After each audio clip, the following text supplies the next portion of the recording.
Assalamualaikum warahmatullahi wabarakatuh. Waalaikumsalam warahmatullahi wabarakatuh. Alhamdulillah allazi farada alaina siyam wal qiyam wa ja'alana minal muslimin mutahabina mujahidina fi sabilihi asyhadu an la ilaha illallah syahadatan nahya biha wa namutu biha wa nub'atsu biha insyaallah.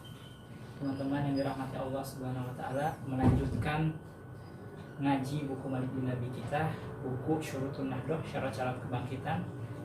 Di pekan lalu kita telah membahas satu subjudul daripada buku Malik bin Nabi yang digaris bawahi dengan judul Al-Hadir wa Tarikh. Sekarang kita berangkat kepada subjudul selanjutnya, yaitu Al-Mustaqbal. Nah, kalau di bab kemarin Malik bin Nabi seakan ingin membangun premis-premisnya dalam sejarahnya. Nah, di bab Mustaqbal ini Malik bin Nabi ingin mulai masuk ke dalam teori bagaimana cara Malik bin Nabi itu meramal jalannya sejarah tersebut, meramal masa depan. Nah, dari sinilah kita bisa mengetahui bahwasanya sebenarnya Malik bin Nabi juga adalah seorang futurolog, kan? Adalah seorang yang punya kapasitas untuk meramal jalannya sejarah untuk jadi sebuah masa depan. Nah, di awal daripada judul daripada bab Mustaqbal ini, yaitu adalah judulnya Minat Takdis Ilal Bina, dari mengumpulkan kepada membangun. Nah, inilah yang menjadi corak pemikiran daripada Malik bin Nabi dalam mentakrif apa itu hadoroh. Hadoroh bagi Malik bin Nabi adalah al-bina. Peradaban itu membangun. Dan peradaban itu bukanlah at-takdis, yaitu mengumpulkan. Nah, di sini dari judul ini Malik bin Nabi untuk kesekiannya kembali memberi perumpamaan. Kalau di judul yang lalu kita telah melihat bahwasanya Malik bin Nabi menggambarkan kondisi umat sebelum kebangkitannya itu seperti orang yang tertidur, kemudian mendengar muazin, kemudian dia bangkit, kemudian dia ngantuk, dan kemudian dia tidur kembali. Nah, untuk di judul ini Malik bin Nabi kembali memberikan sebuah perumpamaan kembali. Setelah umat Islam ini sakit, wa kubaila milad hadzal qarn sami'a man yuzakkiruhu bimaradihi. Nah, tiba-tiba datang dokter-dokter yang mengingatkan bahwasanya kamu ini sakit gitu kan. Nah, umat Islam kamu ini sakit gitu. Nah, dokter-dokter inilah yang kemudian Malik bin Nabi gambarkan sebagai orang-orang. Nah, di antaranya adalah Jamaluddin Al-Afghani, Muhammad Abduh. Ini adalah dokter-dokter gitu. Mereka adalah dokter-dokter yang jadi pembawa nahdoh bagi umat ini gitu kan, dari kebangkitan ini gitu. Dan apa kesalahan daripada mereka ini gitu? Kata Malik bin Nabi, fafil wasaik, kata Malik bin Nabi. Jadi dalam dokumen-dokumen kita membaca bahwasanya dokter-dokter ini ternyata tidak melakukan tahlil manhaji lil marad gitu. Tidak melakukan sebuah diagnosa yang menyeluruh terhadap penyakit umat ini gitu. Jadi dokter ini ahli dirosah maradiyah lil mujtama' lil islami, dirosah la tada majalah lizondi fil marad allazi yata'ala minhu munzuqur qurun. Fa fil wasaiki najid anna kulla musqalahin qad wasafal wad'ur rahid taba'an atau tib'an li ra'yihi aw mizajihi aw mihnatihi. Jadi setiap dokter itu menggambarkan penyakit umat ini sesuai dengan latar belakang mihnatihi, misalnya profesinya gitu kan. Misalnya Jamaluddin Afghani bilang faro arajulun siasi ka Jamaluddin Al-Afghani annal muskilata siasatun tahillu biwasail sia-sia. Jadi Malik bin Nabi mendiagnosa bahwasanya penyakit umat ini itu penyakit politik yang bisa sembuh dengan wasail sia-sia, kata Jamaluddin Afghani. Bainama qad ra'a rajulu dinin kasyaih Muhammad Abduh annal muskilata la tahillu illa bi islahil aqidah wal wa'zi. Kalau Muhammad Abduh sebagai dokter umat ini gitu, dia mendiagnosa bahwasanya penyakit umat ini ada pada masalah akidah, ilah akhir gitu kan. Dan masih banyak lagi gitu orang-orang seperti dokter mereka ini gitu. Dan mereka ini semua dokter-dokter yang mendiagnosa penyakit umat ini hanya penyakit-penyakit tertentu aja gitu. Nah, di sini Malik bin Nabi bilang alahinin anna kulla hadzat tashkhis la yatanawal fil haqiqah al marad. Bal yatahaddas an a'radihi. Pada hakikatnya mereka ini dokter seperti Jamaluddin Afghani, Muhammad Abduh dan segala dan yang lainnya itu sebenarnya mereka itu tidak mentashkhis atau mendiagnosa hakikat daripada penyakit umat ini, melainkan bal yatahaddas an a'radihi. Melainkan Malik bin Nabi itu membicarakan tentang gejala-gejala daripada penyakit umat ini gitu. Jadi bukan induk semang daripada penyakitnya, melainkan gejala-gejalanya saja gitu. Waqad nataja an hadza annahum munzu 50 aman la yu'alijuna al-marad wa innama yu'alijuna al-a'rad. Dan hal ini gitu menjadikan umat itu selama 50 tahun semenjak 1936 ketika Harakatul Islam melenceng daripada hitoh perjuangannya. Jadi umat ini la yu'alijuna al-marad wa innama yu'alijuna al-a'rad. Jadi mereka ini sebenarnya enggak menyelesaikan atau menyembuhkan penyakit, akan tetapi menyembuhkan gejala-gejala penyakitnya saja gitu. Di antara gejala-gejala kalau kita sebutkan gejala penyakit umat ini banyak sekali gitu kan.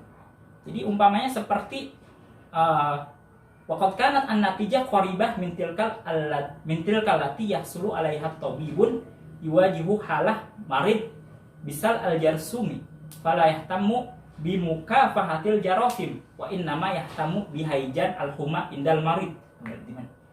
Jadi seakan-akan dokter-dokter kita itu seperti Al-Afghani dan Muhammad Abduh itu mereka ketika ingin menyembuhkan penyakit sal al-jarsumi atau bakteri TBC, mereka malah yahtam bi mukafahatil jarasim wa innama yahtamu bihaijanil huma. Jadi mereka malah menyembuhkan demamnya gitu kan. Gejala TBC itu salah satunya adalah huma gitu. Demamnya saja gitu. Nah, inilah kasus umat Islam hari ini gitu. Dia tidak melakukan sebuah perancangan atau tashkhis diagnosa yang menyeluruh tentang penyakitnya. Dia malah melakukan menyembuhkan gejala-gejalanya saja. Dan kalau kita bicara tentang gejala penyakit umat Islam banyak sekali gitu. Dan alam katsiroh kata Malik bin Nabi. Dan rasa sakitnya itu banyak sekali.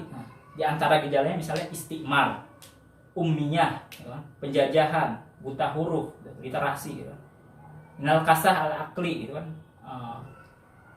Ya akalnya jumud gitu kan. Wa huwa la ya'rifu haqiqah maradihi wa lam yuhawil ay ya'rifahu gitu kan. Mereka tidak mengetahui apa hakikat penyakitnya, induk semang penyakitnya gitu. Wa lam yuhawil ay ya'rifahu, dan mereka juga enggak malas gitu untuk ingin mengetahuinya gitu.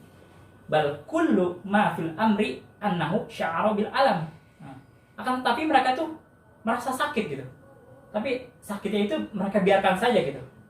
Mereka nggak mau tahu itu penyakitnya apa, dan mereka juga nggak nanya ke dokter yang bagus gitu apa penyakitnya gitu. Mereka lam yuhawil ayyarifahu, nggak mau tahu lah gitu. Bal kullu ma fil amri annahu sya'ara bil alam. Tapi mereka merasakan sakitnya gitu, pedihnya penyakit itu gitu. Fashtadda fil jari nahwa soidari. Karena mereka merasa sakit, mereka keluar dari rumah, keluar dari imarah misalnya, turun ke bawah, terus mereka lari ke soidaliyah gitu kan, lari ke apotik. Ya khuzu min alaf zujajat liwajiha alaf al-alam. Nyampe di soidaliyah, di apotik, mereka nanya, saya punya gejala penyakit ini gitu. Saya demam panas, saya batuk-batuk gitu. Akhirnya kan apotekernya itu bingung kan, penyakitnya gejalanya banyak banget gitu kan. Tapi kan apotekernya nggak tahu ini penyakit yang aslinya itu apa. Akhirnya si apoteker ini membuka semua etalase daripada soidaliyahnya itu, akhirnya dikasih semua obat-obatan gitu kan. Akhirnya umat Islam ini bukan malah sembuh gitu kan, malah overdosis gitu kan. Dari sinilah sebenarnya Malik bin Abi ingin menggambarkan gitu, perumpamaan kita umat Islam yang sedang sakit terhadap Soidaliyah Barat, terhadap apoteker Barat gitu kan. Jadi kita seakan umat Islam ini yang sedang sakit-sakitnya tapi tidak tahu penyakitnya, kita akhirnya pergi ke Soidaliyah Barat gitu. Karena kita tidak menemukan obatnya di dalam dunia Islam, akhirnya kita pergi ke Soidaliyah Barat gitu kan, ke apotek Barat, dan di sana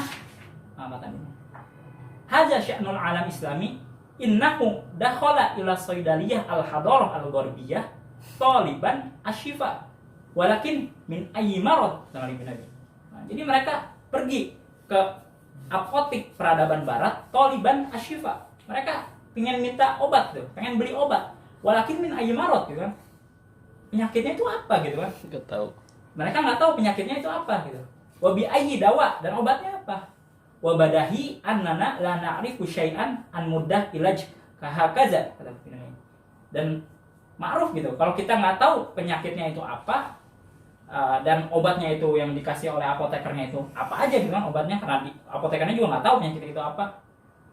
Akhirnya la na'rifu syai'an an muddah ilaj kahakaza. Akhirnya kita nggak tahu juga gitu sembuhnya bakal kapan gitu kita. Nah, inilah sebenarnya Malik bin Abi ingin menggambarkan bahwasanya inilah hal daripada umat kita hari ini gitu. Ketika dia tidak mengetahui penyakitnya gitu kan, penyakit intinya daripada penyakit dirinya gitu kan. Dan akhirnya mereka banyak takdis kan. Nah, di sinilah kita menemukan kata takdis itu.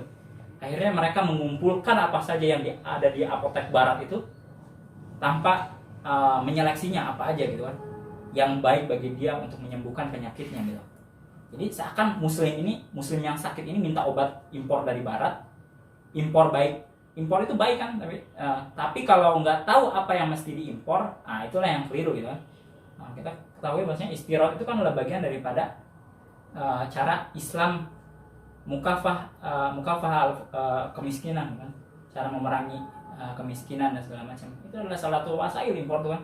Tapi menjadi bermasalah ketika kita impor, kita mengumpulkan sesuatu itu tanpa mengetahui apa penyakit kita, apa kebutuhan kita gitu kan. Nah, beda dengan Jepang kan. Jepang itu ketika sakit, mereka impor juga daripada Soidaliyah Barat. Mereka juga sakit, pernah sakit gitu kan. Setelah misalnya Hiroshima dibom dengan bom atom, mereka sakit gitu. Tapi impor mereka itu nggak jadi masalah. Kenapa? Karena mereka tahu yang mesti diimpor itu apa aja, obat yang mesti dia ambil itu apa aja gitu. Dan setelah impor nggak boleh selamanya impor gitu, harus diproduksi. Nah, inilah hakikat daripada peradaban itu, yaitu peradaban itu albina, bukan takdis. Peradaban itu membangun. Peradaban itu menyembuhkan dirinya sendiri, bukan mengumpulkan obat-obat gitu. Nah, dari permasalahan ini sebenarnya kita bisa menyimpulkan beberapa hal yang jadi pelajaran. Yang pertama, bahwasanya membangun peradaban itu adalah kerja bersama gitu kan. Yang kedua, khususnya sebagai lembaga kajian gitu kan. Lembaga kajian kan ada berbagai macam kan. Kita misalnya yang konsen di pemikiran gitu. Inilah pentingnya kerjasama antar lembaga kajian gitu kan. Yang kajian pemikiran harus berkomunikasi dengan kajian-kajian keilmuan. Misalnya saintifik dalam hal corona ini misalkan sangat penting sekali gitu kan, kita mengkaji sesuatu itu bareng-bareng gitu. Dan yang kemudian yang ketiga adalah kemandirian. Kita kembali kepada mustalah Malik bin Abi kemarin, goyir nafsaka atau goyir tarikh. Sebenarnya ada hubungannya juga gitu kan. Ketika kita memperbaiki diri ini kan erat kaitannya dengan kita menyembuhkan diri kita gitu. Dan yang keempat, pentingnya sosok yang jadi peramu kebaikan. Kita bisa sebut jadi penting gitu kan, ada orang-orang yang menggabungkan idenya Muhammad Jamaluddin Afghani, Muhammad Abduh gitu kan, ke dalam sebuah sintesa gitu kan. Makanya menurut anak adalah sesuatu yang wajar dan makul kenapa Malik bin Abi memuji Hasan al-Banna di buku Wijah Alam Islami gitu. Kata Malik bin Abi, jadi Hasan al-Banna ini adalah sosok yang menjadikan Al-Quran itu seakan-akan terjemahkan ke dalam bentuk sosialnya gitu kan. Nah, jadi sebenarnya jadi Malik bin Abi itu membaca bagaimana Hasan al-Banna ini menyintesa gitu kan pemikiran daripada Jamaluddin Afghani, Muhammad Abduh dan pemikir-pemikir lainnya gitu dalam sebuah bentuk tashkhis inti dari penyakit umat kita ini gitu. Nah mungkin itu yang Anda bisa sampaikan. Kurang lebihnya mohon maaf. Wallahu a'lam bishawab. Assalamualaikum warahmatullahi wabarakatuh. Waalaikumsalam warahmatullahi wabarakatuh.